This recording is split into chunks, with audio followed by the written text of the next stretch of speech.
দুটা খাম্বা তখন তাজা ছিল, ওটা ঘামতো। খাম্বা দুটা অনেক কালো মিসমিসা ছিল। মামু ভাগ্নের খাম্বা, এটা গাইবি উঠছে। বাবার ছোটবেলার থেকে মসজিদ এরকম দেখতেছে।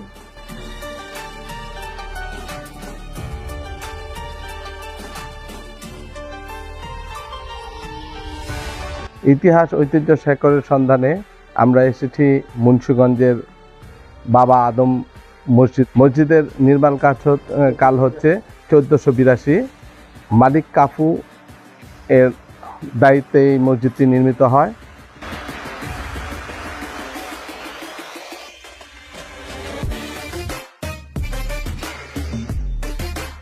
সুলতানি স্থাপত্যের অনন্য নিদর্শন বাবা আদম মসজিদ।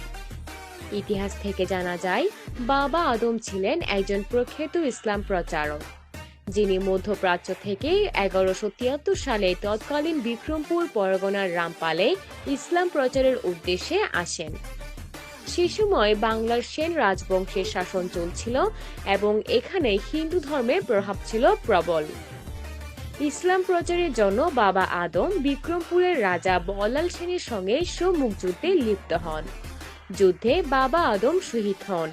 তার আত্মত্যাগকে স্মরণীয় করে রাখতে ও ইসলাম প্রচারের ইতিহাস সংরক্ষিত রাখার জন্য তার মৃত্যুর প্রায় 3 শতাব্দী পর 1483 সালে সুলতান জালালউদ্দিন ফতেহ শাহের শাসনামলে মালিক কাফুর এই মসজিদটি নির্মাণ করেন। একটি জনপ্রিয় কাহিনী অনুযায়ী রাজা বল্লাল সেন যুদ্ধে যাওয়ার সময় তার পোষা কবুতর সঙ্গে নিয়ে যান। পরিবারের সদস্যদের বলে যান, যদি কবুতর ফিরে আসে তবে বুঝতে হবে তিনি যুদ্ধে পরাজিত হয়েছেন, তারা যেন আত্মাহুতি দেয়। তবে যুদ্ধে রাজার জয় হলেও ভুলক্রমে কবুতরটি উড়ে গিয়ে প্রাসাদে পৌঁছে যায়। ফলে রাজপ্রাসাদের নারীরা আত্মাহুতি দেন, যা ওই সময়ের সামাজিক রীতির এক করুণ চিত্র তুলে ধরে। বাবা আদম মসজিদ বাংলার সুলতানি স্থাপত্য শৈলীর এক উজ্জ্বল নিদর্শন। এটি ষড়গম্বুজ বিশিষ্ট একটি মসজিদ, যা সে সময়ের মুঘল পূর্ব মুসলিম স্থাপত্যের অনন্য বৈশিষ্ট্য বহন করে। মসজিদটির দৈর্ঘ্য 43 ফুট, প্রস্থ 36 ফুট, দেয়ালের পুরুত্ব প্রায় 4 ফুট। গঠনশৈলীতে দেখা যায় বৈচিত্র্য। উত্তর দক্ষিণে লম্বাকৃতির, সামনের দিকে খিলান আকৃতির প্রধান প্রবেশ পথ জানালা আছে। প্রধান প্রবেশ পথের দুপাশে দুটি জানালা থাকলেও উত্তর ও দক্ষিণ দিকে কোনো জানালা নেই, ফলে ভেতরে দিনের বেলাতেও স্বল্প আলো প্রবেশ করে। মূল প্রবেশ পথের উপর ফার্সি অক্ষরে খোদাই করা কালো পাথরের শিলালিপির কারুকাজ আছে। খিলান দরজার স্তম্ভের পাদদেশ মাঝামাঝি এবং কার্নিশের নিচে পাতলা ইট কেটে সুলতানি স্থাপত্যের নকশা প্রবেশ পথের দুই পাশে এবং দেয়ালের বিভিন্ন অংশে সুদৃশ্য ইটের ফলকের নকশা। মসজিদের চার কোণায় সরবুজ আকৃতির স্তম্ভ রয়েছে, যা মসজিদটিকে দূর থেকে একটি সুরক্ষিত দুর্গের মতো দেখায়। বাবা আদম মসজিদ বর্তমানে প্রত্নতত্ত্ব বিভাগের অধীন একটি সংরক্ষিত পুরাকীর্তি। তবে বাংলাদেশ স্বাধীন হওয়ার পর থেকে এই মসজিদে উল্লেখযোগ্য কোনো সংস্কার কাজ করা হয়নি, যা মসজিদের ভবিষ্যৎ টিকিয়ে রাখার জন্য উদ্বেগের বিষয়। বর্তমানে মসজিদটিতে নিয়মিত জামাত হয় এবং মুসল্লিদের স্থান সংকুলা না হওয়ায় সামনে বাবার ছোটবেলার থেকে মসজিদ এরকম দেখতেছে, একই অবস্থায়।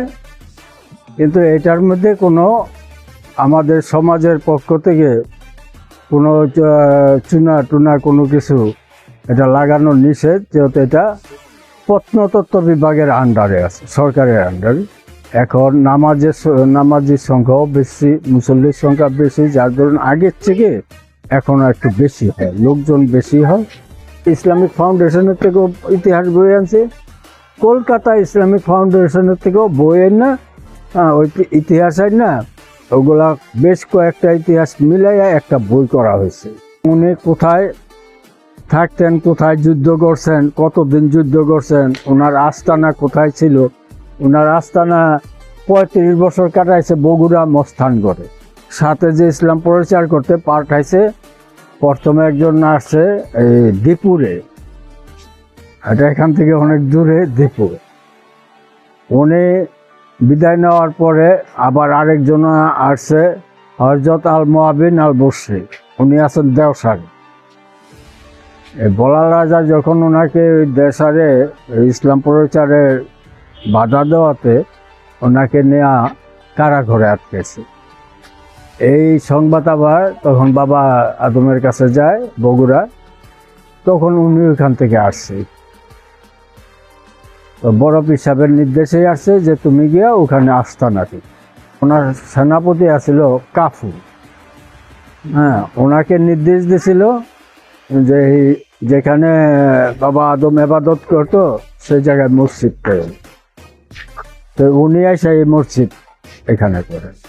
সুলতান ফতহুল্লাহ শাহর আমলে যে আগে যে ইটা ছিল ওইখানে বাংলা বড় সাইনবোর্ড ছিল, ওগুলা পরে ওই আমার মাজার সেক্রেটারি সাহেব ওই ইটা পাল্টাইয়া বাবা আদমের নামে করছে, যেহেতু বাবা আদমের ইয়েতে পড়ছে তো ওনার নামই গেছেন। কিন্তু আগে পুরা ইতিহাস ছিল কে মসজিদটা করছে, সংস্কার করছে, নতুন করে করছে, তার নাম এবং কার নির্দেশে উনি এটা করছে সেই ইতিহাসও আছে।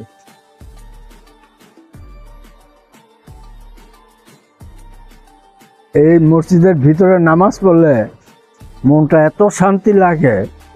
আমি অন্য বহু জায়গায় নামাজ পড়ছি, কিন্তু এরকম শান্তি এবং তৃপ্তি কোনো ইয়েতে পাইনি।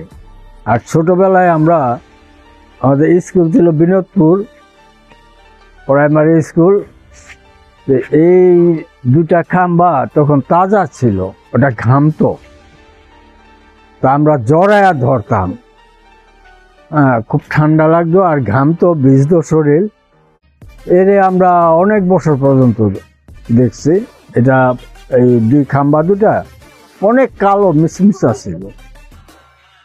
হঠাৎ দেখি যে এই কোনো সোয়াশাহি হয়তো লাগিয়া কোনো ইয়ের থেকে এটা ওই ঘাম বন্ধ হয়ে গেছে।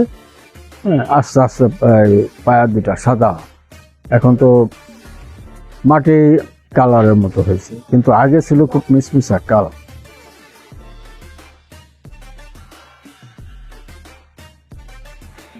অনেকে মানত করে আসে যে এটা মামু ভাগ্নার খাম্বা। হ্যাঁ, এটা মামু ভাগ্নার খাম্বা, না এটা গাইবি উঠছে। তা আমাদের সামনে পড়লে আমরা বলি না, গাইবি ওঠে নাই, মানুষের মনের আবেগে অনেকে মানত করে। অনেক পুরানো মসজিদ আসছে একটা করে। আবার আল্লাহ পাক গাফুরুর রাহিম, উনি সব কিছুই পারেন। তার মনের মুকসুদ পূর্ণ হলে অবশ্যই মানে সে ওই জিনিসটা পূরণ করার জন্যই করে। তো মৃত্যু মানুষে তো আর রিজিক খাইতে পারে। আল্লাহর ওলিদের যারা আল্লাহর নৈকট্য লাভ করছে তাদেরকে আল্লাহ পাক এই ক্ষমতা দেয়া দিচ্ছে। বাবা আদম মসজিদের গুরুত্ব শুধু তার স্থাপত্যেই সীমাবদ্ধ নয়, এটি ইসলামের প্রাথমিক প্রচারক বাবা আদমের স্মৃতিচিহ্নও বহন করে। এই মসজিদটি বাংলাদেশের প্রথম দিকের ইসলামী নিদর্শনগুলোর অন্যতম, যা আমাদের ঐতিহ্যের অংশ হয়ে আছে। বাবা আদম মসজিদ বর্তমানে প্রত্নতত্ত্ব বিভাগের অধীন একটি সংরক্ষিত পুরাকীর্তি। তবে বাংলাদেশ স্বাধীন হওয়ার পর থেকে এই মসজিদে উল্লেখযোগ্য কোনো সংস্কার কাজ করা হয়নি। বাবা আদম মসজিদ কেবল একটি ধর্মীয় স্থাপনা নয়, এটি বাংলার মুসলিম ঐতিহ্যের প্রতিচ্ছবি